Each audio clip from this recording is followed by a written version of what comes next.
काल मेरो आगे तुमको लाल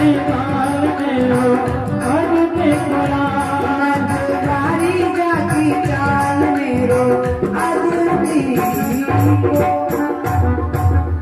के बिहारीलाल और भगवान वामन मैया के गर्भ से जन्म लेकर आए। बोली वामन भगवान की जय। ये भादव का महीना ना बड़ा श्रेष्ठ माना गया है। भादव के महीने में वामन भगवान का जन्म हुआ, भादव में ही कन्हैया का जन्म हुआ। भगवान कन्हैया कब आए? भादव के महीने में।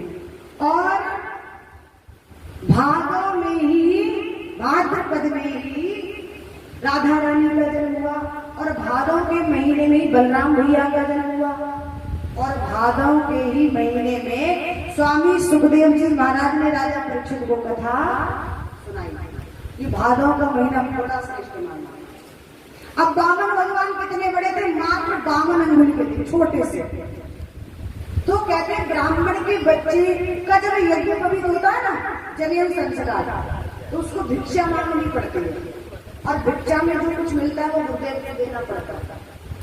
अब यज्ञ कभी हुआ वामन भगवान, तो गुरुजी ने विचार किया इससे अच्छा मौका और कोई नहीं है, ये तो साक्षात नारायण प्रभु है।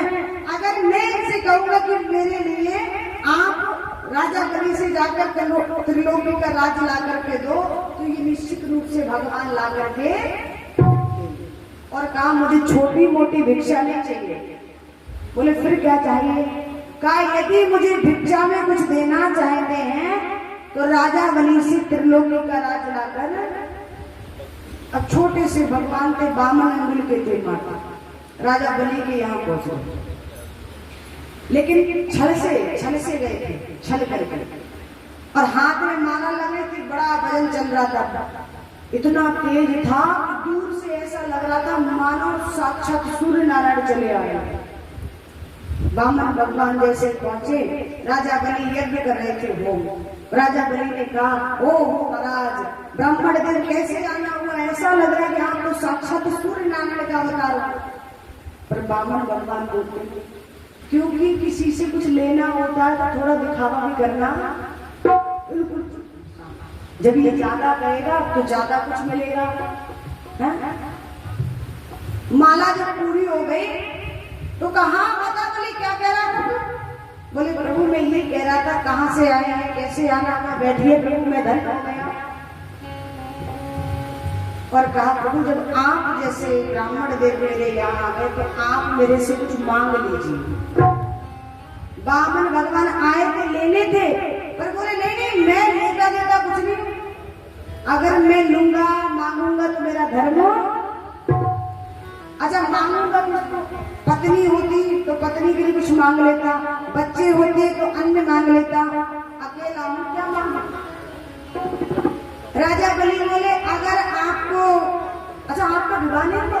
बोले नहीं। तो कहा मैं आपका विवाह करा दूं? तो बोले विवाह करा दूं? बोले हाँ। तो कहा जब विवाह हो जाएगा तो मेरे पास घर नहीं है रहने के लिए। भाई पत्नी कहाँ रहेगी? मैं तो कहीं भी रह जाता हूँ आश्रम में। तो कहा कि मैं आपको महल बनवा दूंगा। तो वामन भगवान बोले जब पत्नी होगी तो 10-5 बच्चे भी होंगे। हाँ होंगे कि नहीं? उनकी पढ़ाई लिखाई का खर्चा कौन करेगा? मैं तो कोई काम धंधा करता नहीं। बोले उसकी चिंता मत करो, मैं व्यवस्था करा दूंगा।